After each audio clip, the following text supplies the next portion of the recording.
Deuxième partie, le temps des épreuves. Chapitre 5, le lion de Némée. Héraclès marcha jour et nuit, ne dormant que quelques heures, quand son corps épuisé refusait d'avancer. « Puisque tel est mon destin », se disait-il à chaque pas, tentant de chasser la douleur qui le suivait comme une bête affamée qui réclamait son dû. Il allait vite pourtant, et les hommes qui croisaient son chemin s'écartaient, effrayés par ce géant au regard noir et furieux qui traçait sa route avec tant de vigueur. Héraclès ne les voyait même pas. Il fonçait vers sa première épreuve, impatient de déployer cette force qu'il n'avait jamais réussi à maîtriser. Et peut-être un jour, se disait-il sans oser aller plus loin dans ses pensées. Arrivé à Mycène, il se jeta aux pieds du souverain Eurysthée qui l'attendait, sans lever les yeux vers lui, ignorant cette brûlure qu'il éprouvait à se tenir ainsi dans cette position soumise devant cet homme chétif et ridicule. Eurysthée donna d'une voix tremblante l'ordre que lui avait soufflé Héra.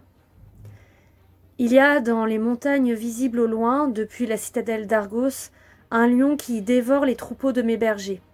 Tue-le et ne reviens ici que si tu es parvenu à le dépecer. »«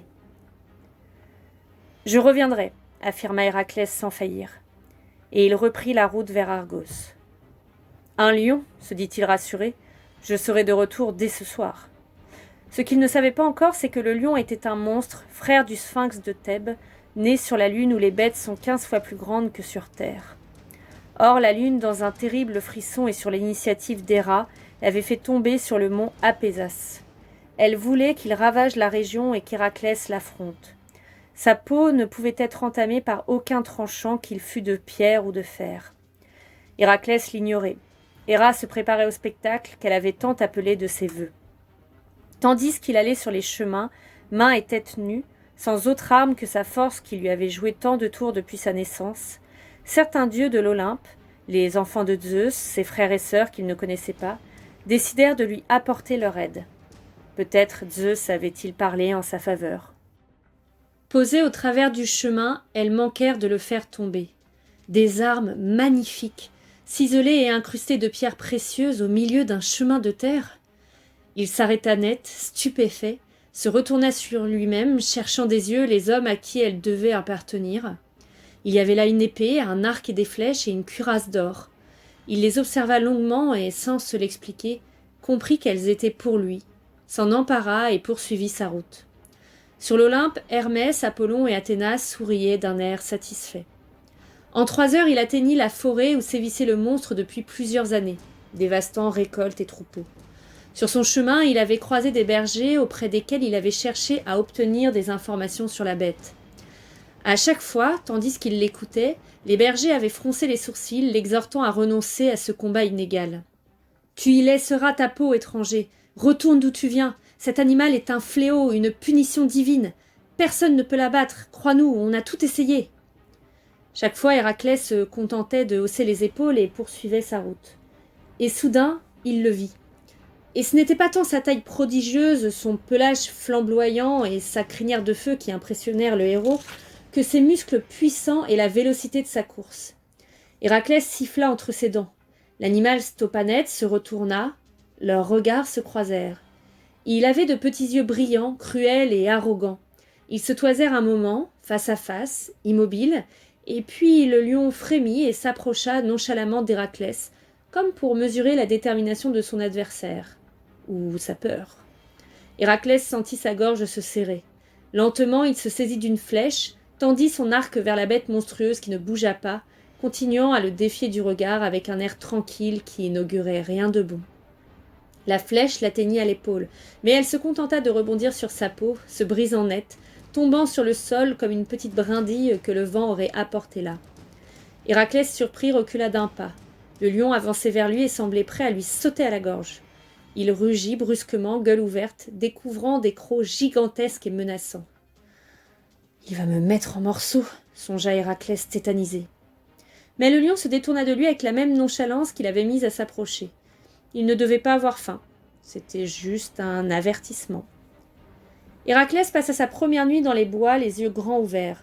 Il lui était impossible de dormir, mesurant pour la première fois ce qui l'attendait réellement. Cet animal était évidemment un monstre envoyé par Héra. il fut pris d'un découragement sans nom. Le combat était trop inégal. « Car je ne suis qu'un homme !» se répétait-il en cherchant désespérément le moyen de l'abattre. « Il me faut le tuer à main nue !» murmura-t-il pour lui-même. « À quoi me servent ces armes que j'ai trouvées au bord du chemin ?» La traque dura 29 jours. Le lion se jouait de lui, courant des heures entières avec Héraclès à ses trousses, épuisé mais tenace. Chaque soir, au soleil couchant, le lion rugissait férocement, comme pour rappeler au héros qui était le plus fort. Héraclès ne renonçait pas. Chaque jour, il apprenait à connaître son adversaire. Ainsi avait-il remarqué qu'il dormait dans une grotte profonde.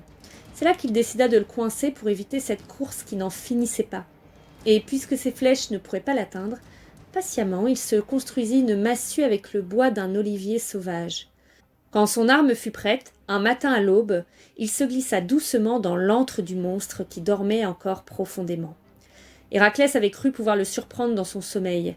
Il n'avait pas pensé que son odeur suffirait à signaler sa présence.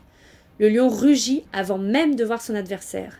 Terrifié, Héraclès se retrouva coincé contre la pierre de la grotte, la gueule du lion ouverte tout près de son visage.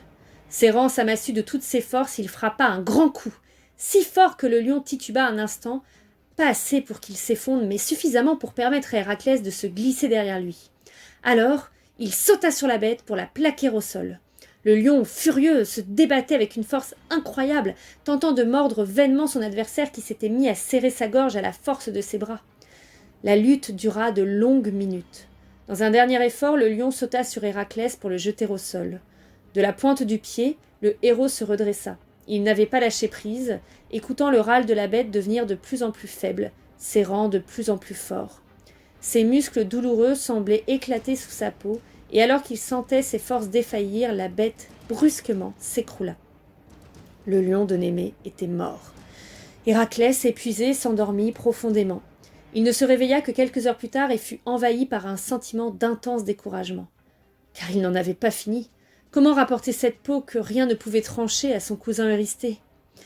Il essaya pourtant, d'abord avec son épée, puis avec les flèches de son arc, mais ce fut peine perdue. Allait-il échouer dès sa première épreuve ? Qu'allait-il advenir de lui si rien ne pouvait jamais le racheter de ses crimes ? Il fut submergé par la honte. Il lui fallait trouver une solution. Alors, il vit les griffes de la bête qui gisaient à ses pieds. Peut-être... Son intuition était juste. Seules les propres griffes du lion pouvaient lui permettre de le dépecer. Quand il reprit le chemin de Mycène, l'hiver approchait. Il se couvrit de la peau de la bête, sa gueule lui servant de casque.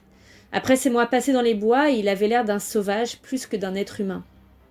Lorsqu'il se présenta devant Eurysthée, celui-ci se mit à trembler de tout son corps. « Je t'interdis désormais d'entrer dans ma ville !» cria-t-il épouvanté alors qu'Héraclès venait de déposer la peau du lion de Némée à ses pieds. « Dorénavant, tu déposeras ton butin devant la porte de Mycène. Entends-tu » « Et maintenant » demanda tranquillement Héraclès. « Que dois-je faire »